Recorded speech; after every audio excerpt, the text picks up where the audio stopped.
Jerusalém é um nome que ressoa nos corações de cristãos, judeus e muçulmanos como um todo e de maneira muito semelhante, e ecoa por séculos de história compartilhada. Jerusalém já foi chamada de a cidade mais santa do mundo e até mesmo de a cidade eterna. Primeiramente construído há mais de 4.000 anos, sua história pode ser ouvida no sussurro do vento ao longo dos muros, onde cada pedra conta uma história encantadora de uma cidade que tem atraído milhões de peregrinos há milhares de anos. Venha comigo nessa jornada, a busca por respostas, procurando Jesus na Terra Santa.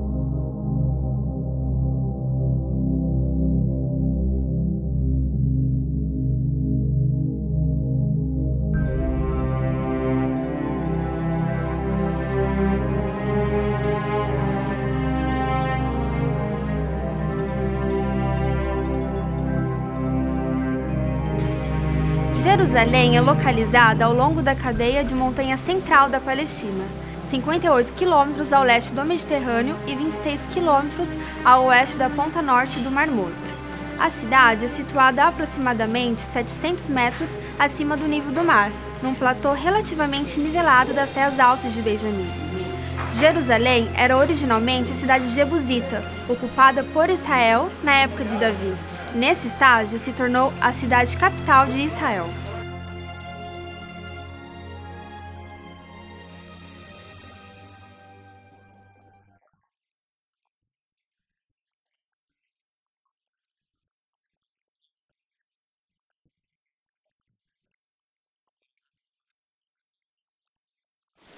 A cidade antiga tem sua fronteira no leste no Vale de Quidron, que é separada pelo Monte das Oliveiras, e no oeste e sul pelo Vale de Rinom. No Monte das Oliveiras encontramos um jardim de paz, rodeado por um bosque de oliveiras, chamado de Jardim do Getsemane. Seu nome vem do hebraico Gat Shemen, que significa Lagar das Oliveiras. O jardim, com cerca de 1.200 metros quadrados de área, era bem conhecido pelos discípulos por ser perto da rota natural do templo para o topo do Monte das Oliveiras e da encosta que levava para Betânia.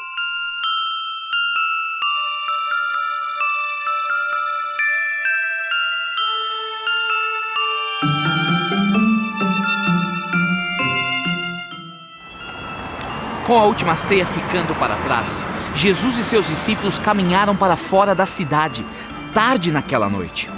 Eles cruzaram o vale de Quieron e se dirigiram para cima, na encosta do Monte das Oliveiras, para o Jardim do Getsemane. Venha comigo nessa jornada que irá resgatar as pegadas daquela triste noite de quinta-feira, aqui no Monte das Oliveiras, junto ao Jardim do Getsemane.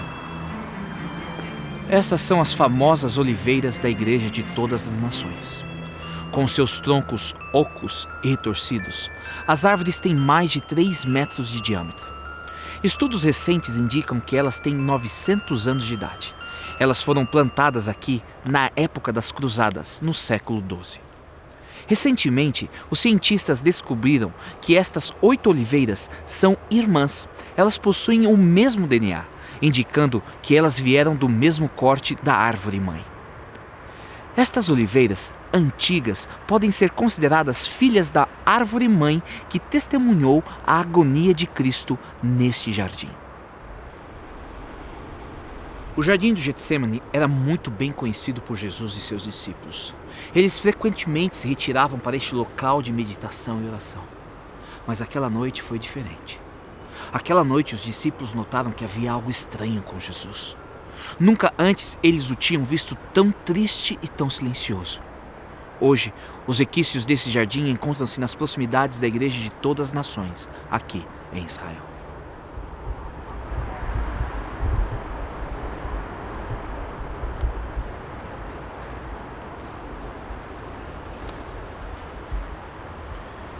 Ele disse aos seus discípulos: sentem-se aqui, enquanto vou ali orar. Ele levou Pedro e os 2 filhos de Zebedeus com ele e começou a se sentir entristecido e amargurado. Então ele disse a eles: a tristeza que estou sentindo é tão grande que é capaz de me matar. Fique aqui vigiando comigo. Pedro e Tiago e João eram seus amigos mais próximos. Se houve um momento que ele precisava deles, era agora. Contudo, ele não pôde suportar que eles o vissem daquela maneira, naquela hora tão escura. Então Jesus foi um pouco mais para frente, cerca de 1 tiro de pedra, e se quebrantou naquele chão frio e úmido. Ele orou: meu Pai, se é possível, afasta de mim esse cálice de sofrimento, porém que não seja feito o que eu quero, mas o que tu queres. O cálice pelo qual Cristo estava orando era a cruz.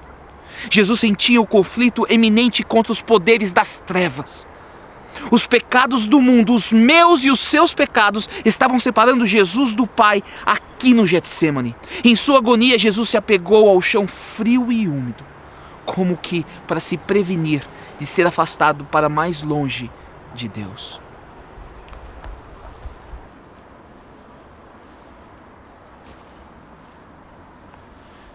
Jesus desejava o apoio dos seus amigos próximos.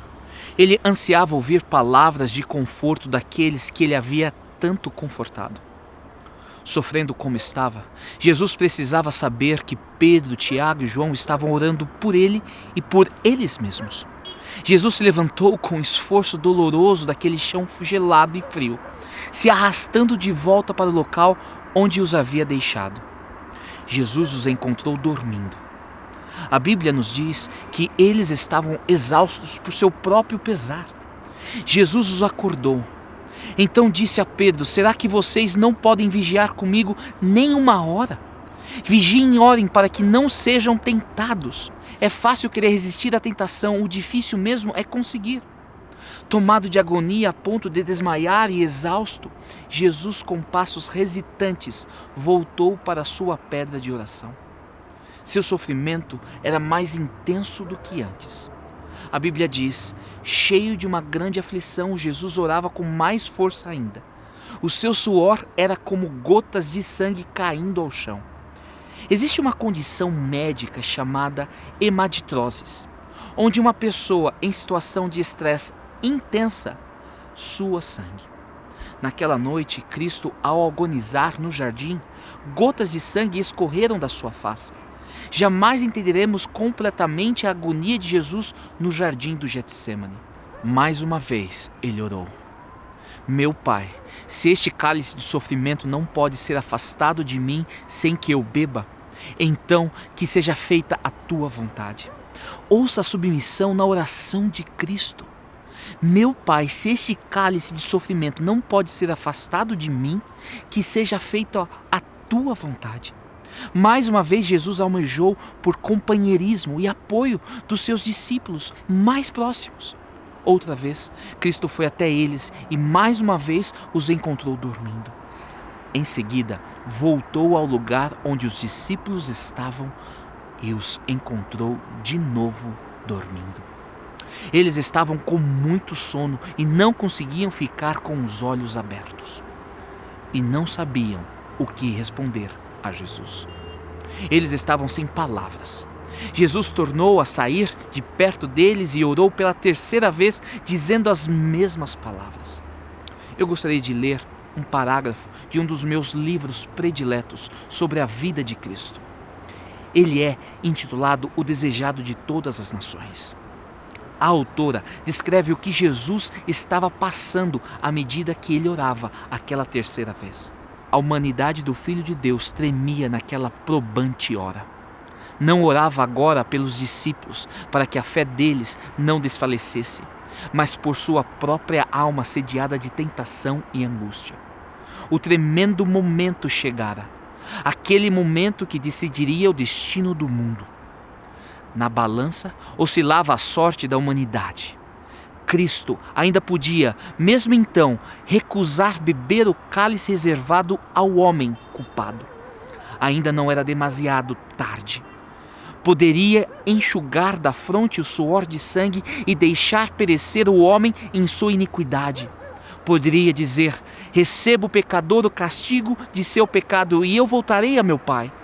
Beberá o Filho de Deus o amargo cálice da humilhação e da agonia? Sofrerá o inocente as consequências da maldição do pecado para salvar o criminoso? Trêmulas caem as palavras dos lábios de Jesus. Pai, se este cálice não pode passar de mim sem eu beber, faça-se a tua vontade. 3 vezes Jesus pronunciou esta oração, esta prece. 3 vezes ele submeteu a sua vontade à vontade do Pai. Ele sabia que sem o seu sacrifício a humanidade iria perecer. E aqui, no jardim do Getsêmani, Jesus tomou a sua decisão. Ele nos salvaria a qualquer custo. Ele poderia ter ido embora. Ele não precisava ir até o fim. Mas aqui no jardim ele decidiu beber do cálice. Lucas 22:43 nos diz que um anjo do céu apareceu para ele e o fortificou. Então voltou até onde os discípulos estavam e perguntou: vocês ainda estão dormindo e descansando? Olhem, chegou a hora e o Filho do Homem está sendo entregue nas mãos dos maus. Levantem-se e vamos embora. Vejam aí, está chegando o homem que está me traindo.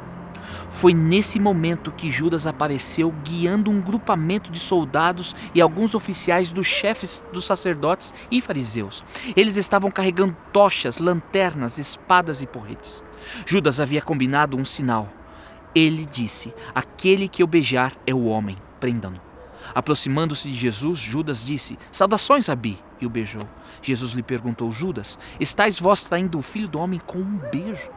Imediatamente os soldados deram um passo à frente, agarraram e prenderam Jesus. Com isso, Pedro lançou mão de sua espada, sacou-a e golpeou o servo do sumo sacerdote, cortando-lhe fora a orelha direita. O nome do servo era Malcos. Guarde a sua espada. Você não sabe que se eu pedisse ajuda ao meu Pai, ele me mandaria agora mesmo 12 exércitos de anjos? Não beberei eu do cálice que o Pai tem me dado?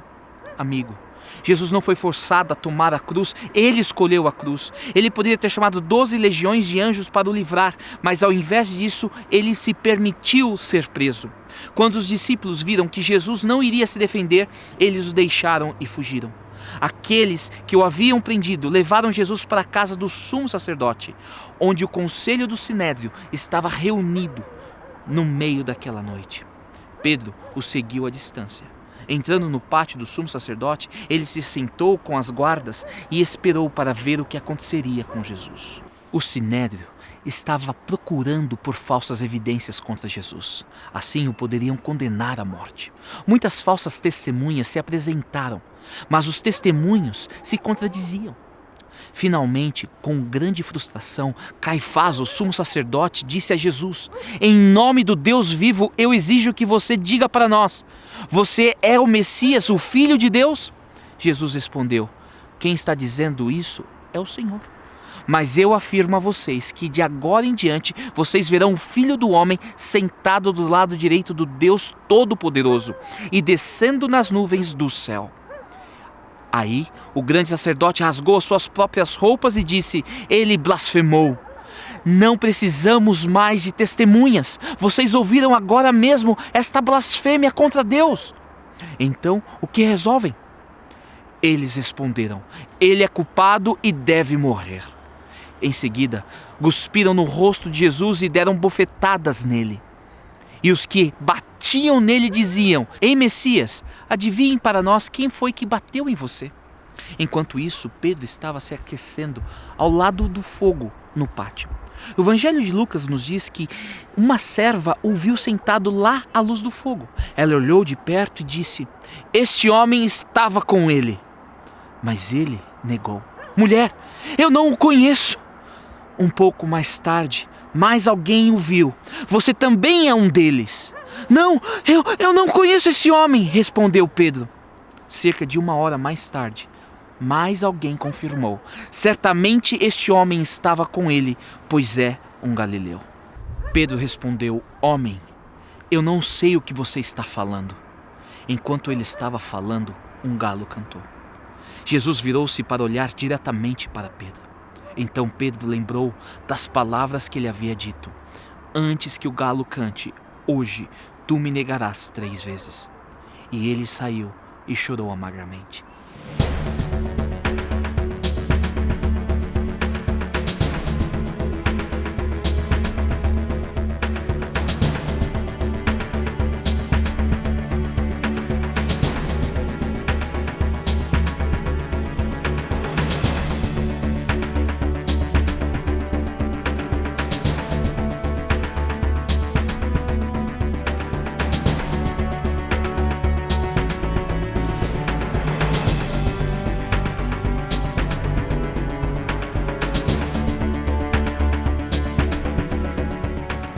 Consideremos o que aconteceu aqui no jardim naquela noite. O Getsêmani se tornou mais que um jardim onde Jesus e seus homens passavam algum tempo. Naquela noite, o Getsêmani se tornou o local onde a transação eterna foi realizada para a glória de Deus. Naquela noite, o Getsêmani se tornou um lugar de pressão, um lugar de oração e um lugar de prioridades. Como você sabe, o nome Getsêmani significa lagar de oliveiras. O Getsêmani foi e é um lugar onde as oliveiras cresciam e produziam seus frutos. As olivas eram colhidas, colocadas no lagar, e o precioso azeite da oliva era extraído das olivas sob uma intensa pressão.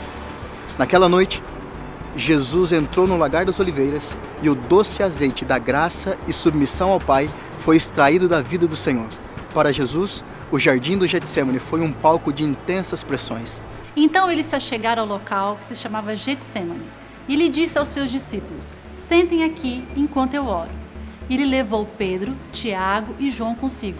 E ele começou a se sentir atribulado e profundamente perturbado. E então ele disse para eles: minha alma está triste até a morte. Fiquem aqui e vigiem. A palavra de Deus nos diz que Jesus foi massacrado emocionalmente e espiritualmente pelo que ele experimentou ao entrar no jardim no Getsêmani naquela noite. Pense sobre a pressão intensa a qual o Senhor fora submetido. Os pensamentos que ele estava prestes a resistir literalmente massacraram sua mente e coração. Foi uma hora de extrema pressão. Graças a Deus que ele resistiu às provas emocionais e espirituais e conseguiu ir até o Calvário para que nós pudéssemos ser salvos. Naquela noite, o Getsêmani tornou-se um lugar de oração. A Bíblia indica que Jesus orou ao Pai 3 vezes aqui no jardim. E ele disse: Abba, Pai, todas as coisas são possíveis para ti. Afaste de mim este cálice, porém não se faça a minha vontade, mas a tua vontade. Este cálice representava a ira e ódio de Deus contra o pecado. Este cálice simbolizava a completa e não diluída ira de Deus que estava prestes a ser derramada sobre Jesus. Neste momento agonizante, quando ele precisava do seu Pai mais do que nunca, Jesus busca por ele em oração. Ninguém estava forçando ele a morrer. Ninguém estava forçando ele a se tornar pecado por nós. Ninguém estava forçando ele a fazer o que ele fez. Ele fez de vontade própria, por sua própria vontade. Ele fez tudo isso para que nós pudéssemos ser salvos. Ele fez tudo isso para que quando uma alma perdida clamasse a Deus o Pai no nome de Jesus Cristo, o Salvador, houvesse salvação disponível. Ele fez isso porque Ele ama você e a mim. Eu sou salvo porque Ele resistiu à dor e pagou o preço para que nós pudéssemos viver.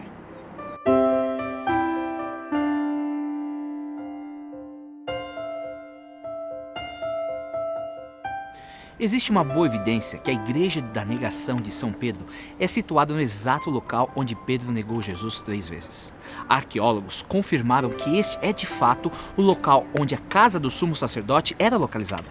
Quando Jesus foi preso no Getsêmani, ele foi levado acima desses próprios degraus para ser interrogado pelo Sinédrio. Esta obra de arte retrata de 3 maneiras a negação de Pedro. Todos nós podemos nos relacionar com Pedro. Todos já negamos a Jesus. Pense em como deve ter sido para Pedro quando o galo cantou. A Bíblia diz que o Senhor virou-se e olhou diretamente para Pedro. Seus olhos se encontraram. Jesus sabia que Pedro iria negá-lo 3 vezes. O que você acha que Pedro viu nos olhos de Jesus? Eu te digo o que eu acho que Pedro viu. Eu penso que ele viu profunda simpatia e tristeza.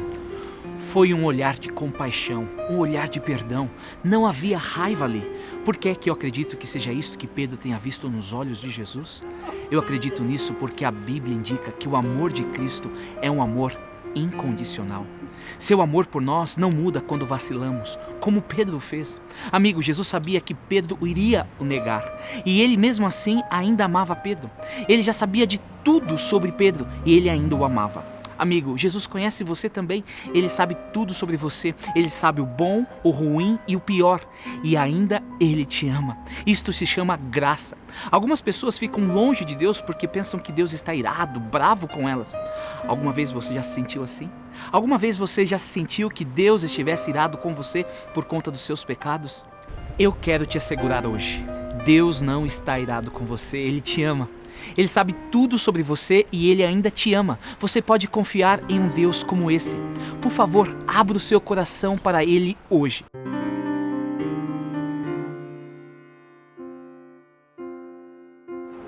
Sometimes we can feel distance from God through our conscious awareness of sin. But God's forgiveness is greater than our sin. Jesus accepted your sin, and in Gethsemane, He chose to die in your place as your Savior. This should give us hope to look beyond ourselves to the richness of God's grace and His mercy. I Still Care for You is a song that the Lord gave me early in my walk with Him. I had so much to unlearn. I had so much to surrender. But as the Lord has been kind and patient with me, so He will extend grace and forgiveness to you. Why? Simply because He cares for you. Yes, He cares for you. Tell me, Lord, will you always be there? Tell me, Lord, do you really care? Tell me, Lord, do you really love me? Do you accept me? Can you set me free? Little child, I will always be true. It's okay because I love you. Dry your eyes, there's no need to despair.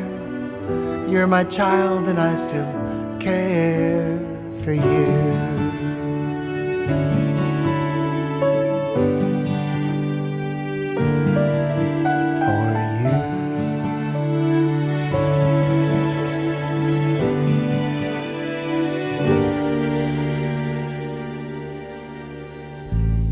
Father, help me to be strong. Lord, you know how much I long to be found within your will. Is it true? Do you love me still? Tell me, Lord, will you always be true? Even though you know I hurt you. Lord, you know how that I've done you wrong. Yet you know that I long for you.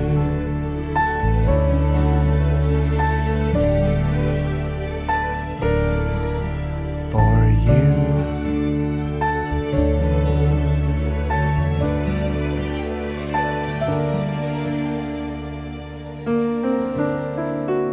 Lift your eyes, there's no need to be sad. I forgive you, won't you? Come and be glad. I can help you in your battle with sin. Let me help you, we can try it again. Little child, I will always be true. It's okay because I love you. Dry your eyes, there's no need to despair. You're my child and I still care for you.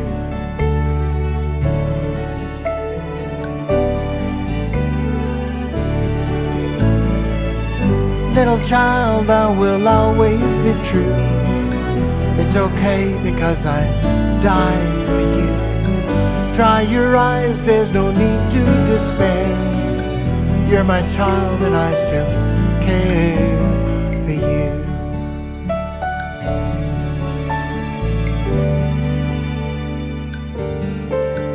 For you.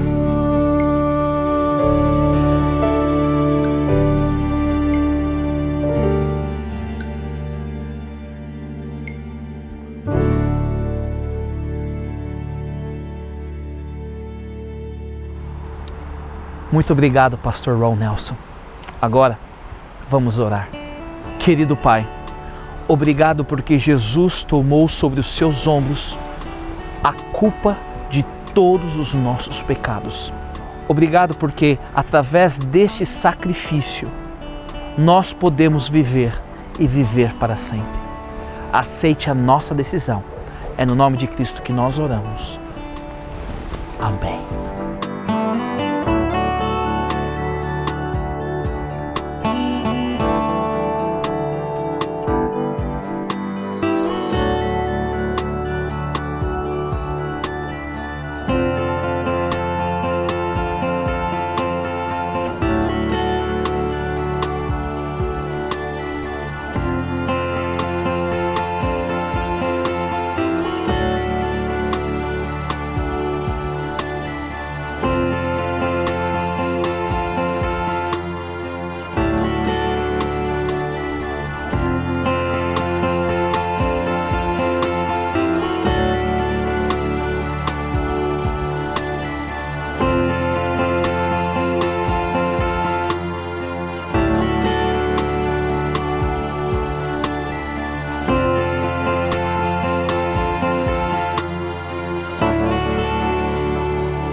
Querido amigo, querida amiga, obrigado por nos assistir hoje.